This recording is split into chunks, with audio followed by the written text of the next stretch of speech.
Hello, Alex Lafkus here.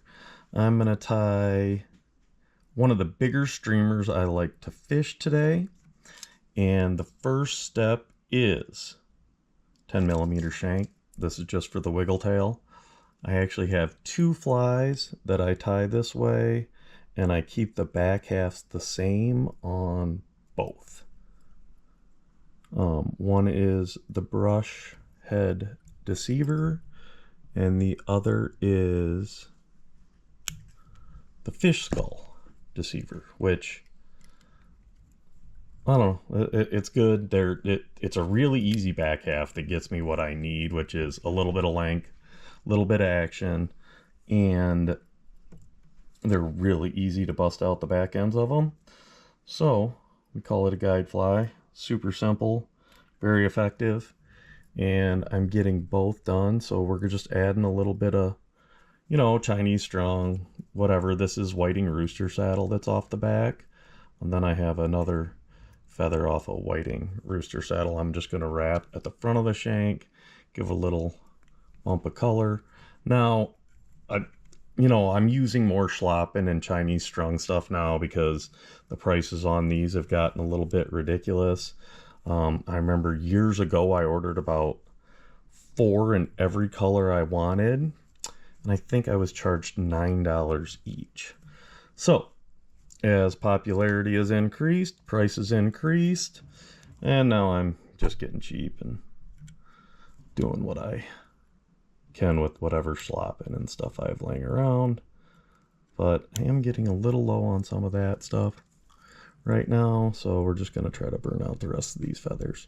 But real simple, that's just the wiggle tail on the back. I do like putting that little bit of schlappen of the opposite color because it just gives it a little flair, mixing up those colors. Tying olive and yellow today. Olive and yellow is one of my staples. I would say between olive and white and olive and yellow, about 90% of the fish I catch in Arkansas are on those two colors. So I usually go, and I mean, obviously I carry some other stuff. I have some days where the chartreuse works. Brown and yellow is always good during pre-spawn or spawning time as browns are attacking other browns. But the olive and white and olive and yellow tend to be two of my better producers.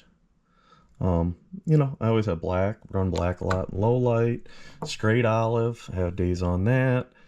So, but I usually have my two colors I kind of start with, and that's what I'm going to focus on first. And if they aren't biting it, then I'll get creative. But usually at that point, it doesn't really matter. It's more about presentation. So then now I'm going to a size 1 B10s. So this is going to be a little bit bigger of a fly. That's why I'm using the size 1 as the back hook.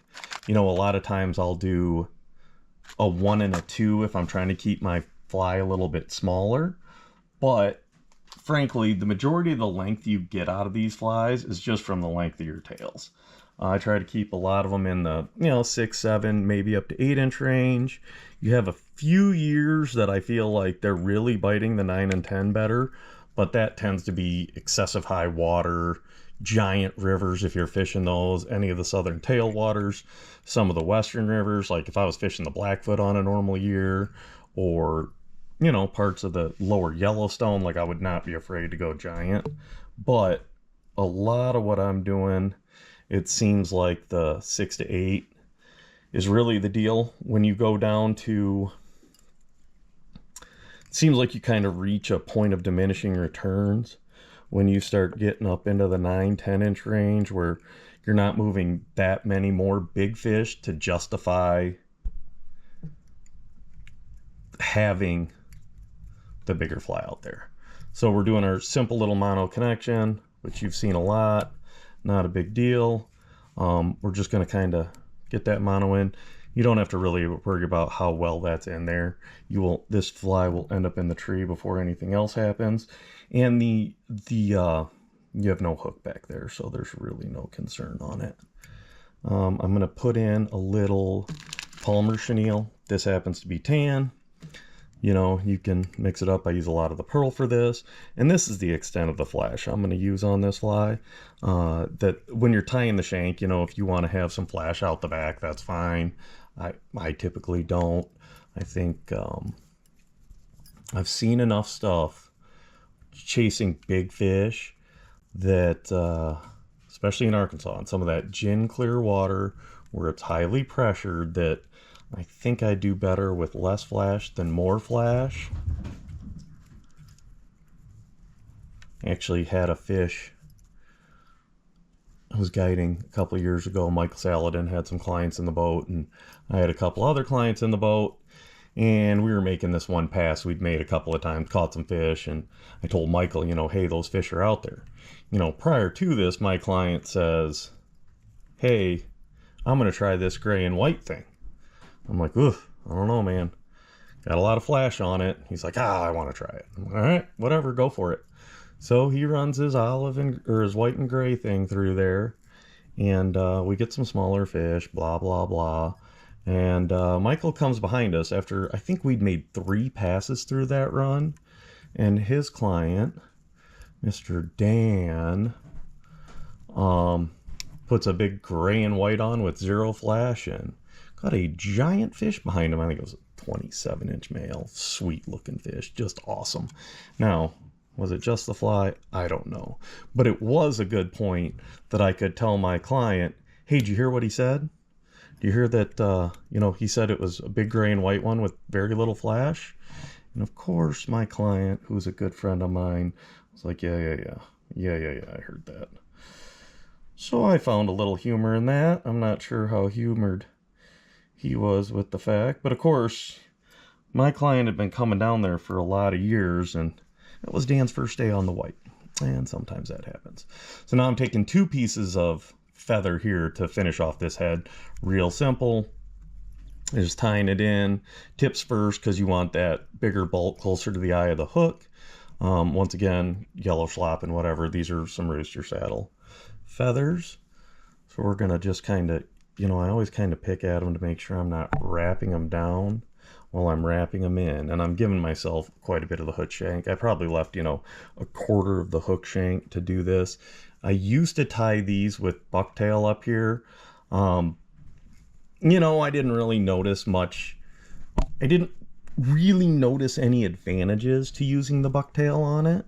So I just noticed it was heavier and it would kind of wear you out a little bit more on the cast. So I kind of just went to the feathers. I do 2 because, well, it's pretty. It's definitely not necessary, but it does look pretty good, I gotta say. Once again, I'm not sure that the fish care, but what the hell.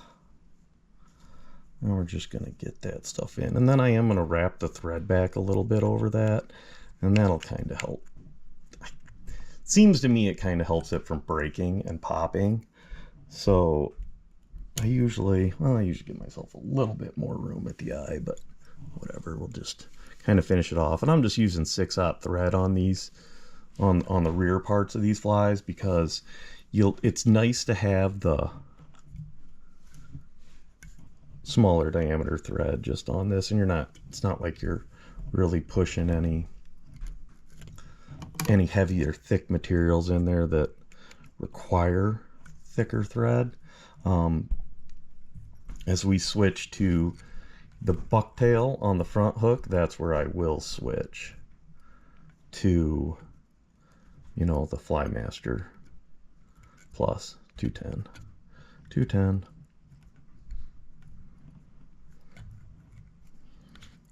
And I always get out, yeah, these wet finishes, I kind of, whatever, we'll make it work. There's 3 wet finishes, should be plenty. Sally Hansen's. On all of these, that's kind of like the last thing you want, is that thread to explode and give you a little bit more of a headache. But I've been known to lose some back feathers and just add them on. So that's the back half. Super simple, kind of the way I like to tie them. Not much resistance there, super easy to cast, no big deal. So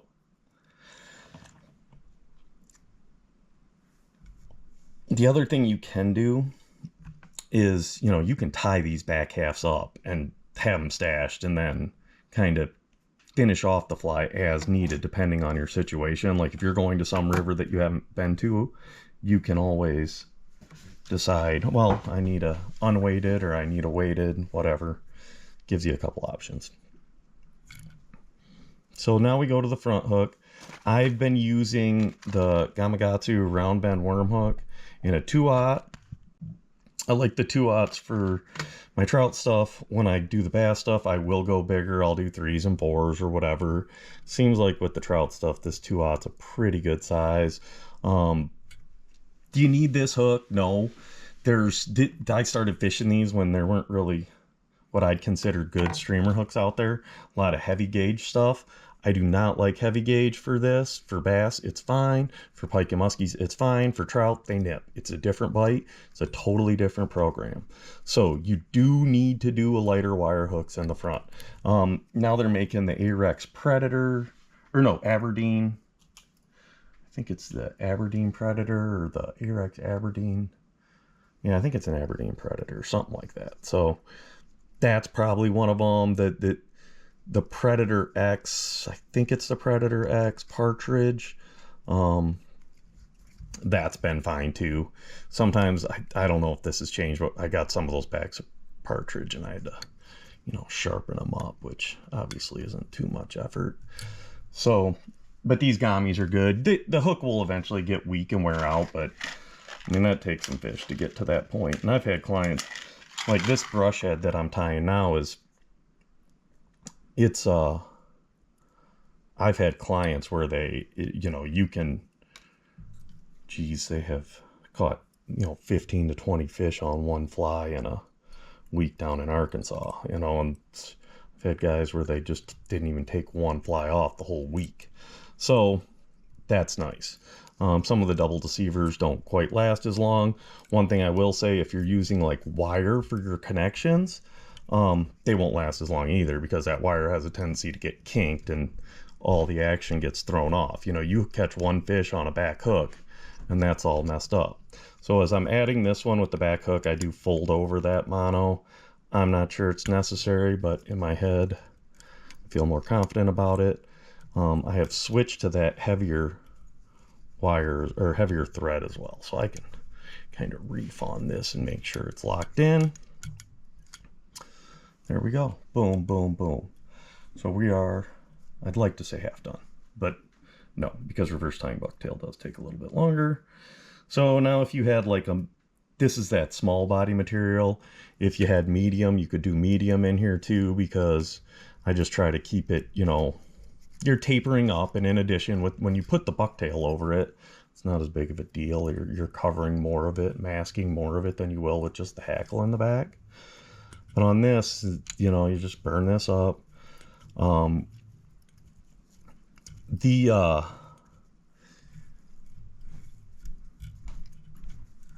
got to give yourself room on these though for that reverse tie.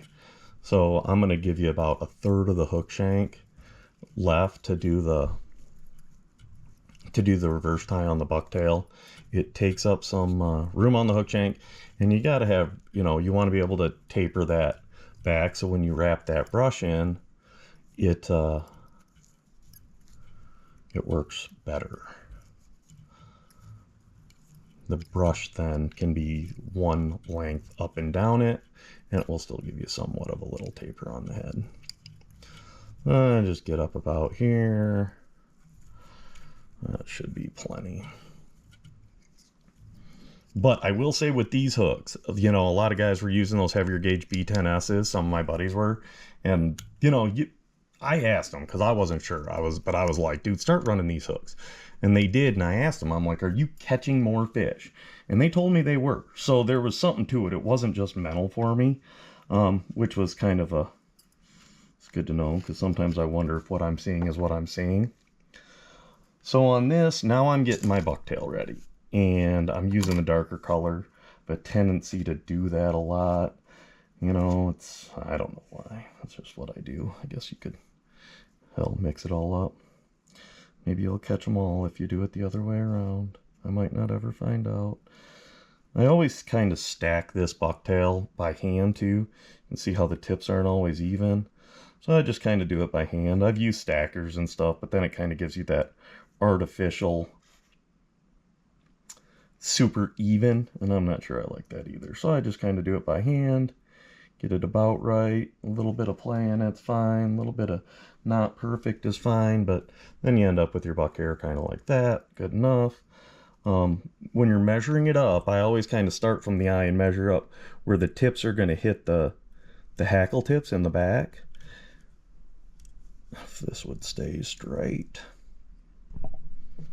like say, you can kind of see that. And that way, when I trim it at where my thumbs are, I'm going to flip this all around. So that kind of gives you the correct length to do it. So, you know, you're giving it the extra, say, 1/4 inch you need. And then when I tie this in, it's just going to be kind of loose wraps here, spin it around the hook shank, and then tighten it. I like to divide the head on that. As you can see, I'm kind of just wrapping through it. Has a tendency to lock it in pretty good. Make sure we got it all the way around the hook shank. And this is where you want that little thicker thread. Once again, do not recommend gel spun. Gel spun is great for some things, but for some, it is not ideal. I use my little hair packer. See, the tips are about right there. That's good. Just going to kind of weasel my thread up in front of it. So I've left some room there, which is good. Now I'm just going to kind of start building a thread base that is going to start being at that angle I want, and then just, you know, progressively build it out. You know, you can do this with just the buck hair. Like, I'm going to add a little itty bitty bit of craft fur on it. The buck hair will be fine. The craft fur kind of fills out the profile though a little bit. You know, buck hairs gets a little thin and just a little thin in the tip, so just you bulk it up a little bit more with the craft fur. But the key with that craft fur is go real light, and I'll show you how. I mean, light. It's just a wisp to kind of fill your fly out. I'm just going to keep, you know, you got to go slow doing this because you need that correct taper on your thread. That's something Willen showed me 100 years ago, because it just, if you don't, your thread will slide down and it just makes a mess of the situation. And guys tie these in flat too, and it works fine. The reason I like the reverse tie is it kind of seems to keep profile a little longer. But when you're fishing a river with current, the profile is less important because you're getting action from the current stuff. If you're fishing a lake, it seems to matter more that you have that profile in bulk to help push some water to get it to move a little bit. So now we're going to get our craft fur out. Like I said, it's just a wisp of it. You know, I'm going to always take way more than you need with craft fur, because you're going to end up pulling a lot of the shorter stuff out, and that'll help negate some of the excess weight you can have by doing the craft fur. Craft fur's cool, but it does soak up water. And if you just use a little bit of this, these flies end up super easy to cast. There's nothing to them. The brush I'm going to add is that Flash Blend Baitfish brush, which is fully synthetic and will really wick moisture. So it's boom, boom, water's out, and then gun it. So when I tie this in, I'm just going to go kind of light on it and just kind of loop it in kind of soft, and to keep that triangle I'm trying to make, but I want to get it, you know, halfway around the hook shank, like, you know, so it's a good two-tone color. There's not a ton that I really think is important in fly tying. Like, I'm kind of, you know, some people take it way more serious or get way more precise than I do, but I do like two-tone flies. You know, that about the only color I run solid. I'll run some solid yellow. Seems like there's times a day, you know, like sometimes late evening and stuff, that or low light, where sometimes that yellow just shines and it pops so much in the water. Sometimes I have a tendency to do the straight yellow. I'll run a little straight white as well, but a lot of my stuff is going to be two-tone. It just makes sense to me.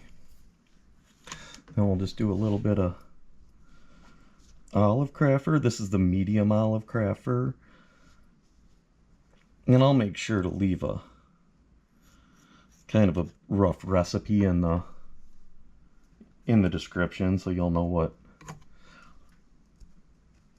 materials you need to tie it. But like I said, it's pretty simple. It's some Hackle, a little body material, a little craft fur,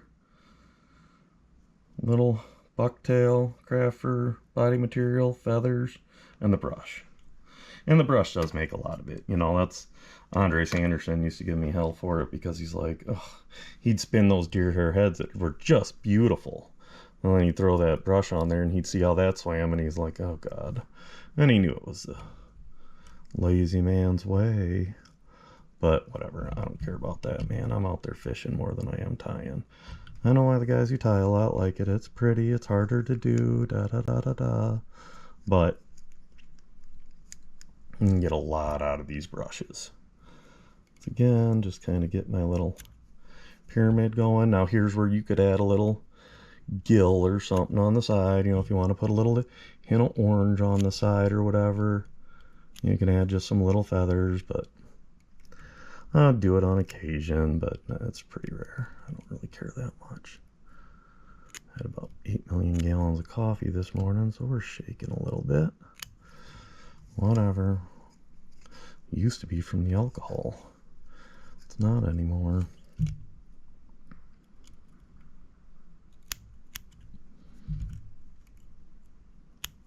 There we go. Okay, so we got our craft fur laid in there. Another wrap. Then we're going to get out our brush, Flash Blend Baitfish brush in olive. This is the 1-incher trimmed down, so it's about a 1/2 inch. Just kind of get that in there.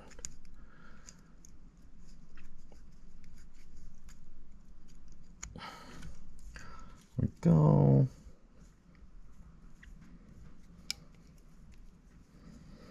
This brush I did already trim. So it started as the inch, trimmed down about in half. And this will get about 3 to 4 wraps. It doesn't take much. You get a lot of motion out of this. It's super stiff, so you don't need to go overboard with it. That's why I trim it down also. You know, if you don't trim it down, I've had these things doing donuts on themselves, which I don't know that the fish care, but it seemed like you really had to dial back your strips and presentation to get it to do what I wanted it to do. So I got past the trimmed part a little bit.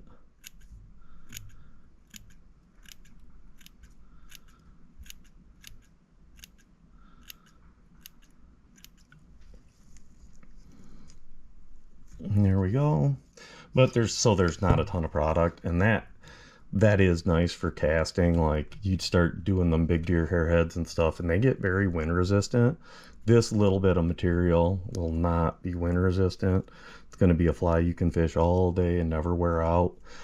8 weight, 300, good to go. And just nice and easy on your cast, man. Slow it down. People who tire themselves out are usually trying too hard, but we've all been there. But once you start having shoulder issues or whatever, you start realizing that you spend $1,000 so that the rod does the work, and then you don't have to worry about it. And then just a little drop of glue at the face of it, and you're done. So that is Brush Head Deceiver, 6-7 inches, super simple, good hooking bait, not a ton of stuff in the way. So there it is, super simple. Super simple. Brush Head Deceiver. Wiggle tail. Hope that kind of irons out some of your questions and enjoyed it. Thanks for checking it out.